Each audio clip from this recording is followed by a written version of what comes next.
Every week, the media is inundated with reports of dog attacks. All over the country, there seems to be a rise in the number and severity of these attacks. Though each attack is different, reports of children being the victim is on the rise. Kids Safe Victoria have even gone so far to say in a 2009 report that young children and dogs don't mix. That's why we do go through a strict adoption process. All of our animals are temperament tested before they come in, which means we assess their suitability for adoption and for who they would be best suited to live with.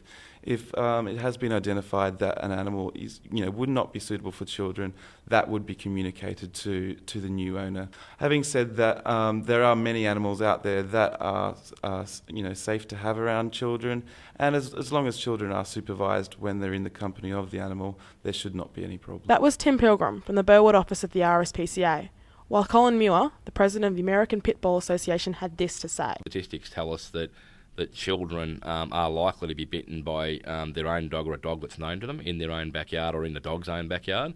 I think it's more about training the children than training the dog, because essentially dogs that bite are really doing what dogs do to the most part, and that's not excusing the behaviour, but it's generally dogs just doing what a dog naturally does. It's about training the kids more than the dog, I think, to how to respond and react around dogs. The Victorian Government, in a bid to reduce dog violence, introduced in 2005 a restricted breeds list, separate from the individually deemed dangerous dogs. A dangerous dog is a dog of any breed that's been found guilty of an offence. So it's actually bitten somebody, rushed at somebody, or done something wrong in the community, and a particular council's declared that dog dangerous, and there's a legal process they have to follow.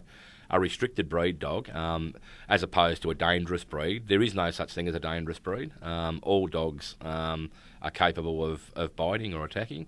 It's not a breed issue, but a restricted breed dog is a dog that's been determined by government to, in their opinion, have a greater propensity to attack than another breed, and they've declared it as a particular breed and restricted it accordingly. A restricted breed setting, if it worked, would be fine, but the problem is all of the evidence gained over decades suggests that it just doesn't work. And it's a little bit like suggesting, for example, that if we want to address the road toll, we pick out a particular brand of car. Say, for example, a Chevy Corvette. Not many people own them. But they're a big muscle car. You ban that car. Is it going to actually have a result in reducing the road toll? And my suggestion is no. And if you equate that back to the dog issue, pit bulls have a fairly small ownership. They are not predisposed to biting any more than any other breed. So having restrictions against that particular breed isn't really going to do anything to reduce the overall dog biting statistics anyway. New legislation to be brought in by the Brumby government will see increase in local council powers to acquire loose dogs and impose fines on owners, and even to end in possible euthanasia for the dog. The council, in local council laws, they're all different in different shires.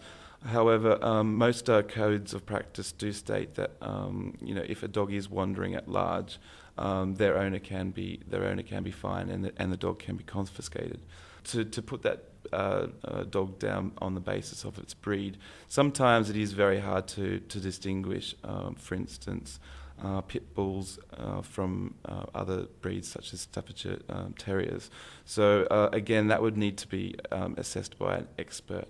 In a lot of ways, in relation to dangerous dogs, which is dogs in the community that have actually done something wrong, in a lot of ways I actually think that the fines and punishments are probably not high enough.